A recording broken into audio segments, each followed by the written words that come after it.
Hello guys, আবারও একটা ছোট্ট নতুন ব্লগ নিয়ে চলে এলাম। তো আমরা সেদিনকে দুপুরবেলা বেরিয়ে পড়েছিলাম এক্সপ্রেস ধাবার উদ্দেশ্যে।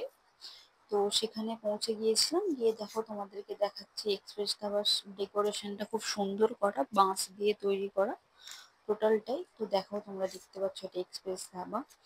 তো সেখানে আমাদের মিঠাই এখন দোল্লা চাপতে ব্যস্ত।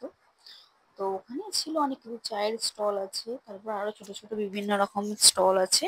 তো সেগুলো তোমাদের সাথে শেয়ার করছি, দেখো।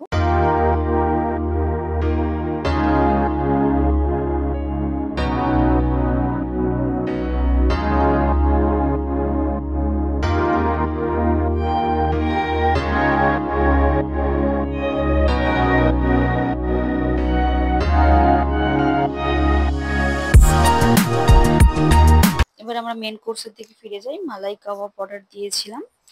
তো আর দেয়া হয়েছিল এই চম্পারান মটনটা অর্ডার দেওয়া হয়েছিল, আর তার সাথে বাটার নান ছিল। তো চম্পারান মটনটা সেইভাবে ভালো লাগেনি। আর চিকেন ফ্রাইড রাইস ছিল। তো চিকেন ফ্রাইড রাইস খাওয়া দাওয়া করার পর তারপরে একটু ছবি তুলে নিলাম। আমি তুললাম একটা ছবি, মিঠাই তুললো একটা ছবি। তারপরে তোমরা এটা এক্সপ্রেস ধাবার ওখানে কাজ চলছিল এখনো টোটাল, মানে কাজটা কমপ্লিট হয়নি। সেই কারণে স্কুটিটা হচ্ছে বেস্ট, সবাই ছবি তোলে।